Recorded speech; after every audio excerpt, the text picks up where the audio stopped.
Triste fim de Policarpo Quaresma. Primeira parte. Capítulo 1. A lição de violão.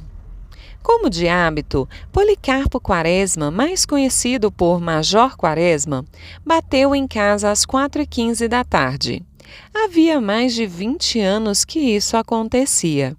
Saindo do arsenal de guerra, onde era subsecretário, bongava pelas confeitarias algumas frutas, comprava um queijo, às vezes, e sempre o pão da padaria francesa.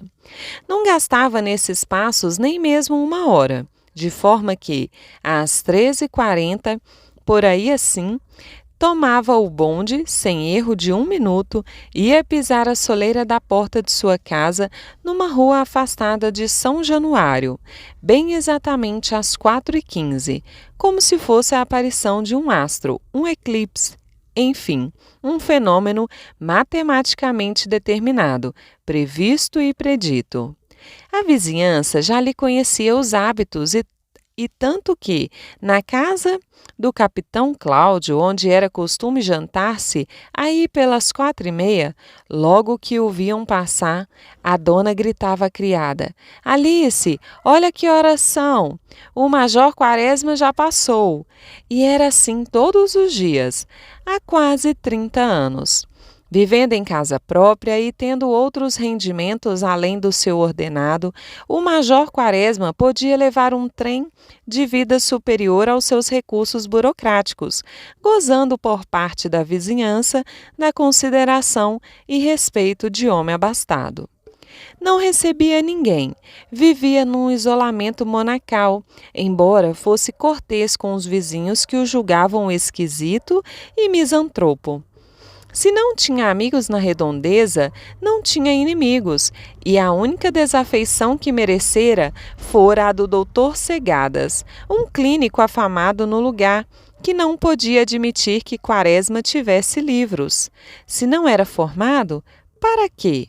Pedantismo. O subsecretário não mostrava os livros a ninguém.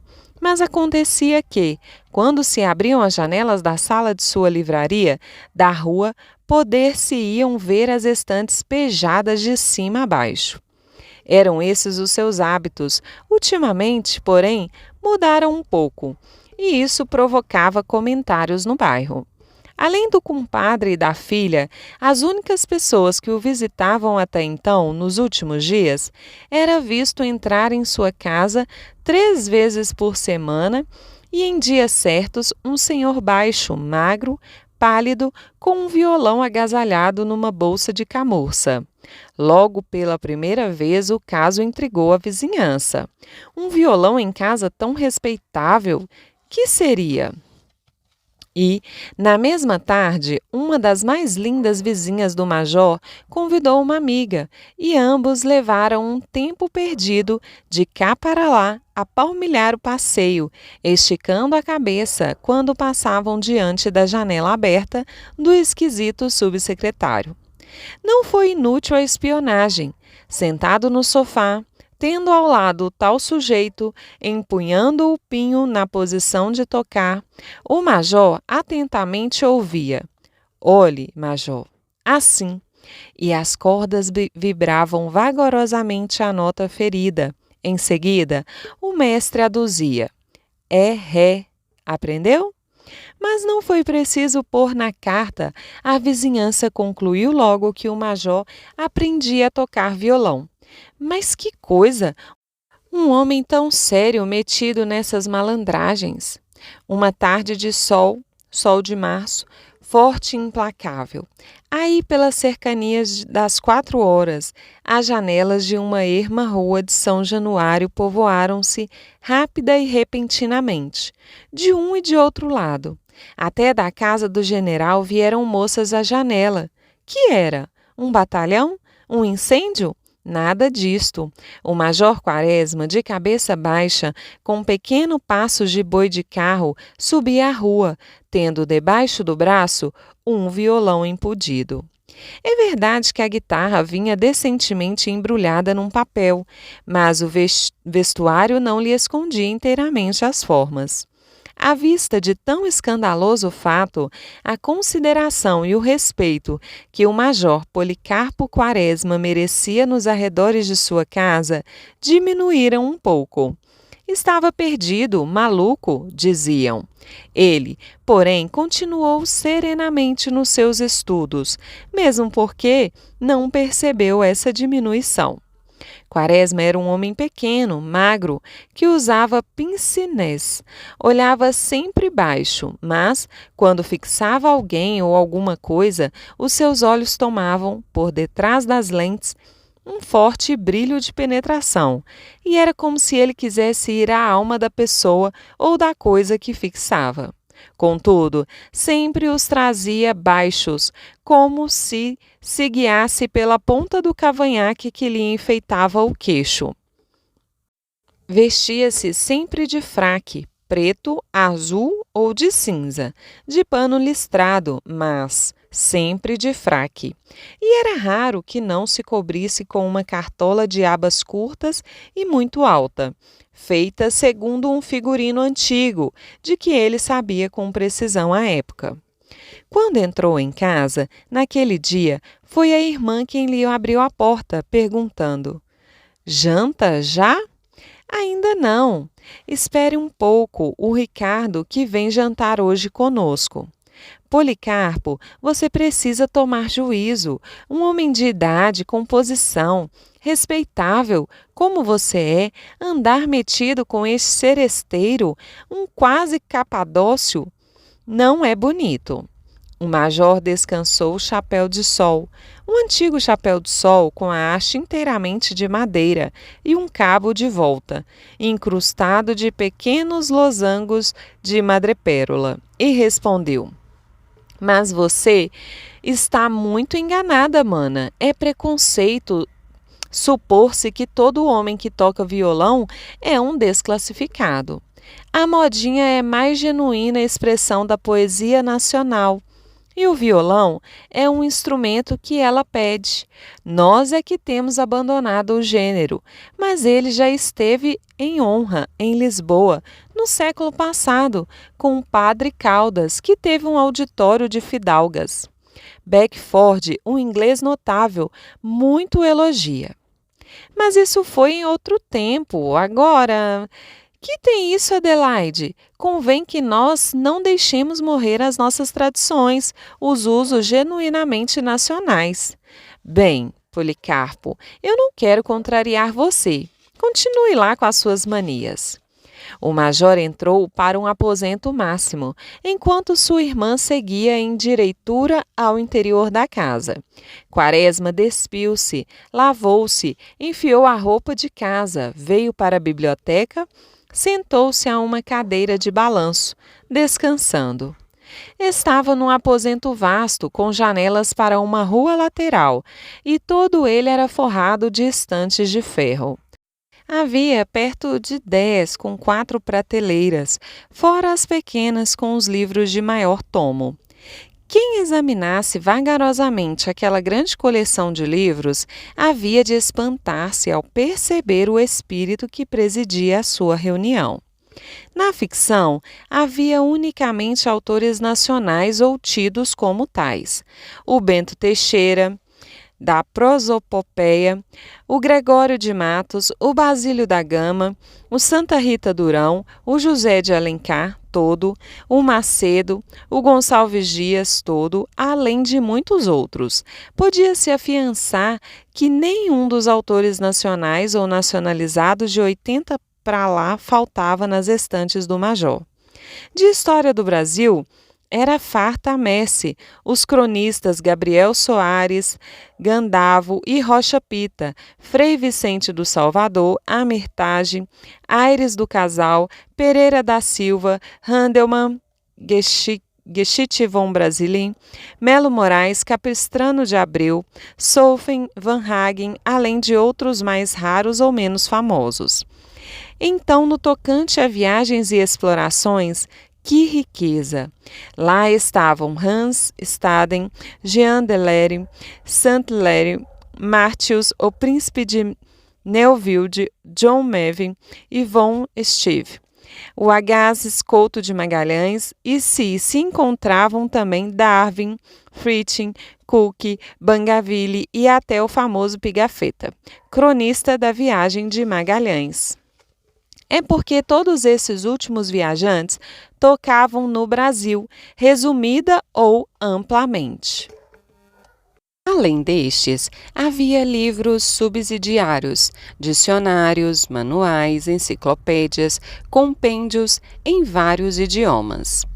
Vê-se, assim, que a sua predileção pela poética de Porto Alegre e Magalhães não lhe vinha de uma irremediável ignorância das línguas literárias da Europa. Ao contrário, o major conhecia bem sofrivelmente francês, inglês e alemão. E se não falava tais idiomas, lia-os e traduzia-os corretamente. A razão tinha que ser encontrada numa disposição particular de seu espírito, no forte sentimento que guiava sua vida. Policarpo era patriota. Desde moço, aí pelos 20 anos, o amor da pátria tomou todo inteiro. Não fora o amor comum, paurador e vazio, fora um sentimento sério, grave e absorvente. Nada de ambições políticas ou administrativas. O que Quaresma pensou, ou melhor, o que o patriotismo fez pensar, foi num conhecimento inteiro do Brasil, levando-o a meditações sobre os seus recursos, para depois então apontar os remédios, as medidas progressivas, com pleno conhecimento de causa. Não se sabia bem onde nascera, mas não fora de certo em São Paulo, nem no Rio Grande do Sul, nem no Pará. Errava quem quisesse encontrar nele qualquer regionalismo. Quaresma era, antes de tudo, brasileiro. Não tinha predileção por esta ou aquela parte de seu país, tanto assim que aquilo que o fazia vibrar de paixão não eram só os pampas do sul com o seu gado, não era o café de São Paulo, não eram o ouro e os diamantes de Minas, não era a beleza da Guanabara, não era a altura da Paulo Afonso. Não era o estro de Gonçalves Dias ou o ímpeto de Andrade Neves. Era tudo isso junto, fundido, reunido, sob a bandeira estrelada do Cruzeiro. Logo aos 18 anos, quis fazer-se militar, mas a Junta de Saúde julgou-o incapaz. Desgostou-se, sofreu, mas não maldisse a pátria. O ministério era liberal. Ele se fez conservador e continuou mais do que nunca a amar a terra que o viu nascer. Impossibilitado de evoluir-se sob os dourados do exército, procurou a administração e dos seus ramos escolheu o militar. Era onde estava bem, no meio de soldados, de canhões, de veteranos, de papelada inchada de quilos de pólvora, de nomes de fuzis e termos técnicos de artilharia. Aspirava diariamente aquele hálito de guerra, de bravura, de vitória, de triunfo, que é bem o hálito da pátria. Durante os lazeres burocráticos, estudou, mas estudou a pátria, nas suas riquezas naturais, na sua história, na sua geografia, na sua literatura e na sua política. Quaresma sabia as espécies de minerais, vegetais e animais que o Brasil continha. Sabia o valor do ouro, dos diamantes exportados por Minas, as guerras holandesas, as batalhas do Paraguai, as nascentes e o curso de todos os rios. Defendia com azedume a paixão e proeminência do Amazonas sobre todos os demais rios do mundo. Para isso, ia até ao crime de amputar alguns quilômetros ao Nilo, e era com este rival do seu rio que ele mais implicava. Ai de quem o citasse na sua frente. Em geral, calmo e delicado, o major ficava agitado e malcriado quando se discutia a extensão do Amazonas em face da do Nilo. Havia um ano a esta parte que se dedicava ao Tupi-Guarani. Todas as manhãs, antes que a aurora, com seus dedos rosados, abrisse caminho ao louro febo, ele se atracava até o almoço com um mantoai. Arte e Dicionário de la Língua Guarani o Más Bien Tupi, e estudava o jargão caboclo com afinco e paixão. Na repartição, os pequenos empregados, amanuenses e escreventes, tendo notícia desse seu estudo do idioma tupiniquim, deram não se saber por que em chamá-lo Ubirajara. Certa vez, o escrevente Azevedo, ao assinar o ponto, distraído, sem reparar quem lhe estava às costas, disse em tom chocarreiro: "Você já viu que hoje o Ubirajara está tardando?" Quaresma era considerado no arsenal. A sua idade, a sua ilustração, a modéstia, a honestidade de seu viver impunham-no ao respeito de todos. Sentindo que a alcunha lhe era dirigida, não perdeu a dignidade, não prorrompeu em doestos insultos. Endireitou-se, consertou o pince-nez, levantou o dedo indicador no ar e respondeu: "Senhor Azevedo, não seja leviano. Não queira levar ao ridículo aqueles que trabalham em silêncio para a grandeza e a emancipação da pátria." Nesse dia, o major pouco conversou. Era costume seu, assim pela hora do café, quando os empregados deixavam as bancas, transmitir aos companheiros o fruto de seus estudos, as descobertas que fazia no seu gabinete de trabalho, de riquezas nacionais. Um dia era o petróleo que lera em qualquer parte, como sendo encontrado na Bahia. Outra vez era um novo exemplar de árvore de borracha que crescia no Rio Pardo, em Mato Grosso. Outra era um sábio, uma notabilidade cuja bisavó era brasileira.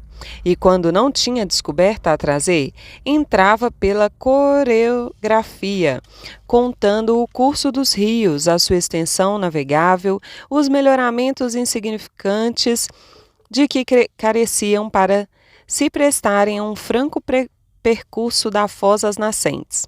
Ele amava sobremodo os rios, as montanhas que lhe eram indiferentes. Pequenas, talvez. Os colegas ouviam-no respeitosos e ninguém, a não ser esse tal Azevedo, se animava na sua frente a lhe fazer a menor objeção, a avançar uma piléria, um dito. Ao voltar as costas, porém, vingavam-se da cacetada, cobrindo-o de troças. Este Quaresma, que cacete, pensa que somos meninos de tico-tico. Arre, não tem outra conversa. E desse modo ele ia levando a vida, metade na repartição, sem ser compreendido, e a outra metade em casa, também sem ser compreendido. No dia em que o chamaram de Ubirajara, Quaresma ficou reservado, taciturno, mudo, e só veio a falar porque, quando lavavam as mãos no aposento próximo à secretaria e se prepararam para sair, alguém suspirando disse: "Ah, meu Deus, quando poderei ir à Europa?" O major não se conteve, levantou o olhar, consertou o pince-nez e falou fraternal e persuasivo: "Ingrato, tens uma terra tão bela, tão rica, e queres visitar a dos outros? Eu, se algum dia puder, hei de percorrer a minha de princípio ao fim."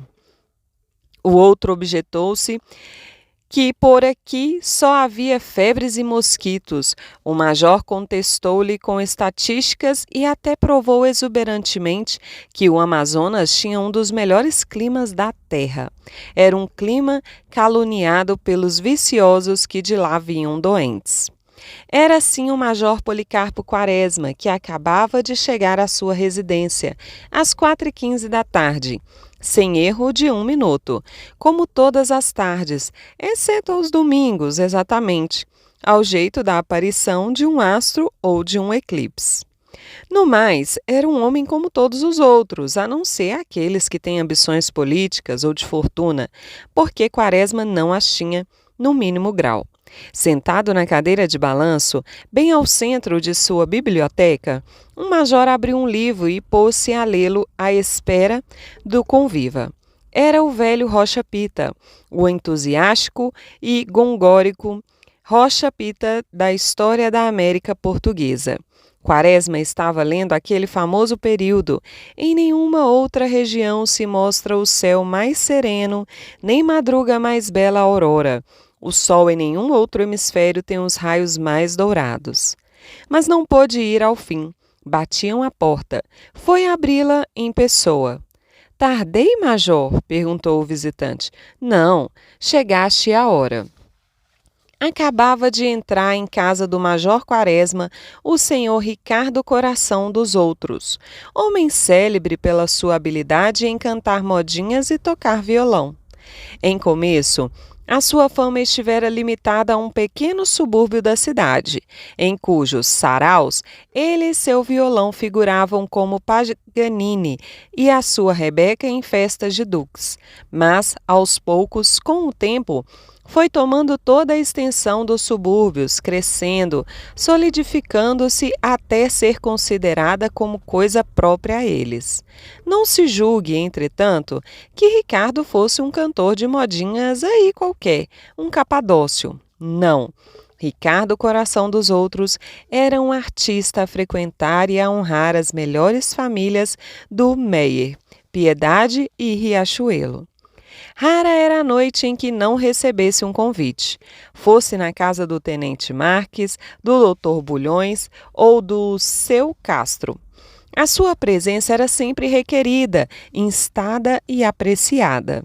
O doutor Bulhões, até, tinha pelo Ricardo uma admiração especial, um delírio, um frenesi, e, quando o trovador cantava, ficava em êxtase. Gosto muito de canto, dizia o doutor no trem certa vez, mas só duas pessoas me enchem as medidas, o Tamagno e o Ricardo. Esse doutor tinha uma grande reputação nos subúrbios, não como médico, pois que nem óleo de rícino receitava, mas como entendido em legislação telegráfica, por ser chefe de seção da Secretaria dos Telégrafos. Dessa maneira, Ricardo Coração dos Outros gozava da estima geral da alta sociedade suburbana. É uma alta sociedade muito especial e que só é alta nos subúrbios.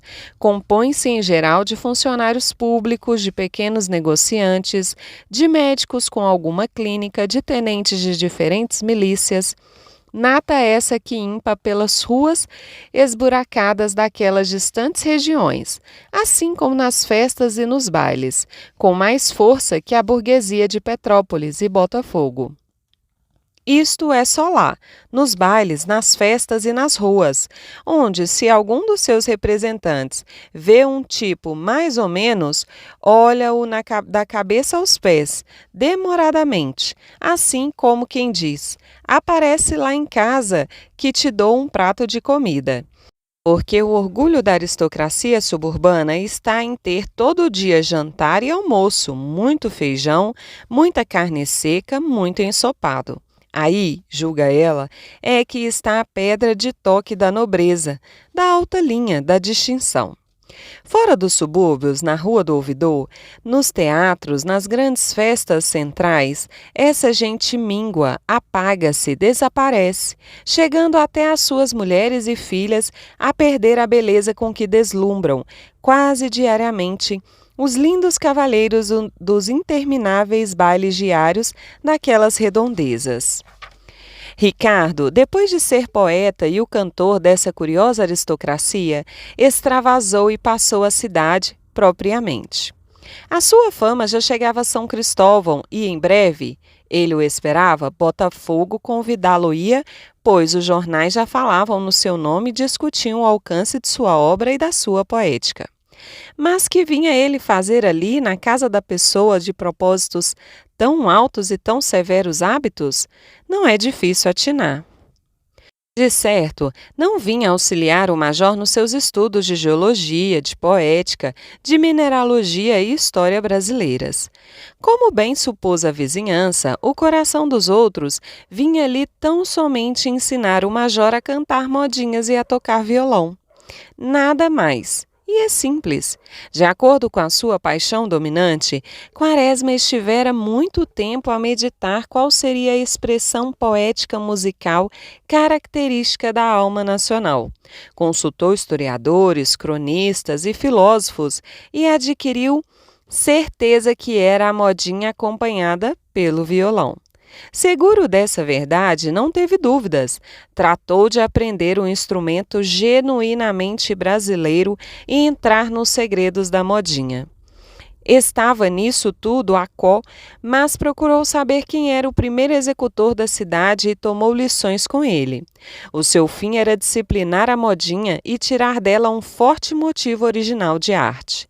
Ricardo vinha justamente dar-lhe lição, mas, antes disso, por convite especial do discípulo, ia compartilhar o seu jantar. E fora por isso que o famoso trovador chegou mais cedo à casa do subsecretário. Já sabe dar o ré sustenido, major? Perguntou Ricardo logo ao sentar-se. Já? Vamos ver. Dizendo isto, foi desencapotar o seu sagrado violão, mas não houve tempo. Dona Adelaide, a irmã de Quaresma, entrou e convidou-os a irem jantar. A sopa já esfriava na mesa. Que fossem. O senhor Ricardo há de nos desculpar, disse a velha senhora, a pobreza do nosso jantar. Eu lhe quis fazer um frango com petit pois, mas Policarpo não deixou. Disse-me que esse tal petit pois é estrangeiro e que eu o substituísse por guando. Onde é que se viu frango com guando? Coração dos outros aventou que talvez fosse bom. Seria uma novidade e não fazia mal experimentar. É uma mania de seu amigo, senhor Ricardo, esta de só querer coisas nacionais. E a gente tem que ingerir cada droga. Xiii! Qual, Adelaide, você tem certas ojerizas? A nossa terra, que tem todos os climas do mundo, é capaz de produzir tudo o que é necessário para o estômago mais exigente. Você é que deu para implicar. Exemplo, a manteiga que fica logo rançosa. É porque é de leite. Se fosse como essas estrangeiras aí, fabricadas com gorduras de esgotos, talvez não se estragasse. É isto, Ricardo. Não querem nada da nossa terra. Em geral é assim, disse Ricardo, mas é um erro. Não protegem as indústrias nacionais. Comigo não há disso. De tudo que há nacional, eu não uso estrangeiro. Visto-me com pano nacional, calço botas nacionais e assim por diante. Sentaram-se à mesa. Quaresma agarrou uma pequena garrafa de cristal e serviu 2 cálices de Parati. É do Programa Nacional, fez a irmã sorrindo. De certo, e é um magnífico aperitivo. Esses vermutos por aí, drogas, isto é álcool puro, bom, de cana, não é de batatas ou milho. Ricardo agarrou o cálice com delicadeza e respeito, levou-o aos lábios e foi como se todo ele bebesse o licor nacional. Está bom, hein? Indagou o major. Magnífico, fez Ricardo estalando os lábios. É de Angra. Agora tu vais ver que magnífico vinho do Rio Grande temos. Qual Borgonha? Qual Bordeaux? Temos no sul muitos melhores. E o jantar correu assim, nesse tom. Quaresma exaltando os produtos nacionais, a banha, o toicinho e o arroz. A irmã fazia pequenas objeções e Ricardo dizia, não há dúvida. Rolando nas órbitas os olhos pequenos, franzindo a testa diminuta, que se sumia no cabelo áspero, forçando muito a sua fisionomia miúda e dura a adquirir uma expressão sincera de delicadeza e satisfação. Acabado o jantar, foram ver o jardim. Era uma maravilha, não tinha nenhuma flor. Certamente não se podia tomar por tal míseros beijos de frade, palmas de Santa Rita, quaresmas lutulentas, manacás melancólicos e outros belos exemplos dos nossos campos e prados. Como em tudo o mais, o major era em jardinagem essencialmente nacional. Nada de rosas, de crisântemas, de magnólias, flores exóticas, as nossas terras tinham outras mais belas, mais expressivas, mais olentes, como aquelas que ele tinha ali. Ricardo ainda uma vez concordou e os dois entraram na sala, quando o crepúsculo vinha devagar, muito vagaroso e lento, como se fosse um longo adeus saudoso do sol ao deixar a terra, pondo as coisas à sua poesia dolente e à sua deliquescência. Mal foi aceso o gás, o mestre de violão empunhou o instrumento, apertou as cravelhas, correu a escala, abaixando-se sobre ele como se o quisesse beijar. Tirou alguns acordes para experimentar. Dirigiu-se ao discípulo, que já tinha o seu em posição. Vamos ver. Tire a escala, Major. Quaresma preparou os dedos, afinou a viola, mas não havia na sua execução nem a firmeza, nem o dengue com que o mestre fazia a mesma operação. Olhe, Major, é assim. E mostrava a posição do instrumento, indo do colo ao braço esquerdo estendido, seguro levemente pelo direito, e em seguida acrescentou: Major, o violão é o instrumento da paixão. Precisa de peito para falar, é preciso encostá-lo, mas encostá-lo com maciez e amor, como se fosse a amada, a noiva, para que diga o que sentimos. Diante do violão, Ricardo ficava loquaz, cheio de sentenças, todo ele fremindo de paixão pelo instrumento desprezado.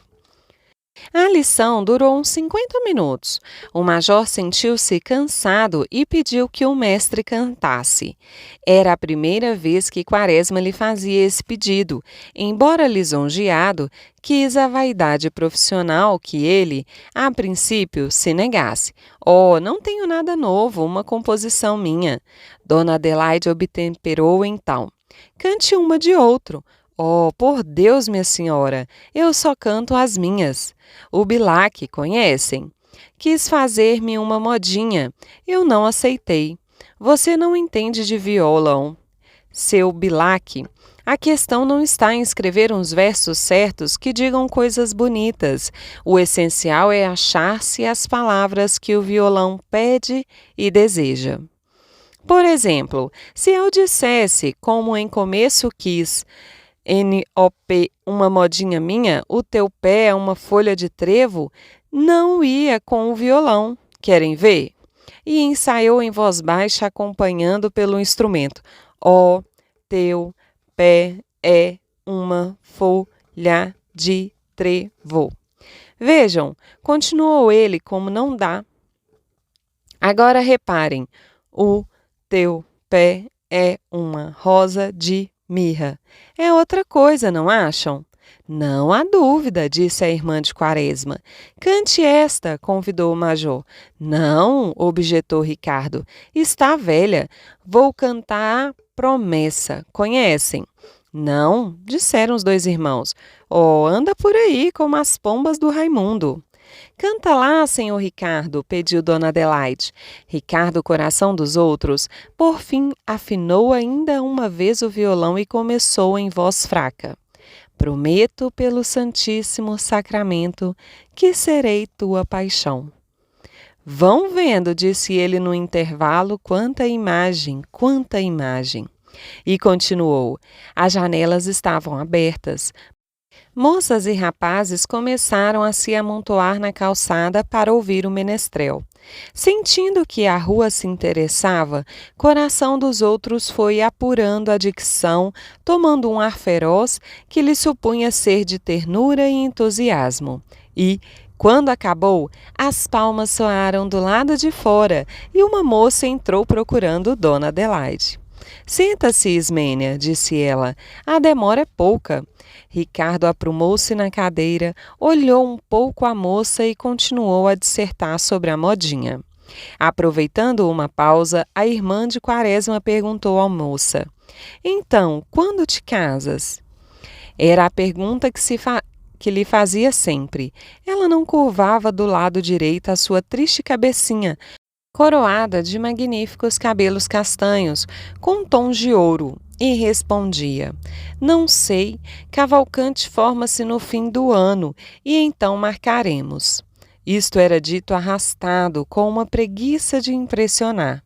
Não era feia a menina, a filha do general, vizinho de Quaresma. Era até bem simpática, com a sua fisionomia de pequenos traços mal desenhados e cobertos de umas tintas de bondade. Aquele seu noivado durava há anos. O noivo, o tal Cavalcante, Estudava para dentista, um curso de 2 anos, mas que ele arrastava há 4, e Ismênia tinha sempre que responder à famosa pergunta: Então, quando se casa? Não sei, Cavalcante forma-se para o ano e. Intimamente, ela não se incomodava. Na vida, para ela, só havia uma coisa importante: casar-se. Mas pressa não tinha, nada nela a pedia. Já agarrara um noivo, o resto era questão de tempo. Após responder a Dona Adelaide, explicou o motivo da visita. Viera em nome do pai, convidar Ricardo Coração dos Outros a cantar em sua casa. Papai, disse Dona Ismênia, gosta muito de modinhas. É do norte. A senhora sabe, Dona Adelaide, que gente do norte a aprecia muito. Venham! E para lá foram.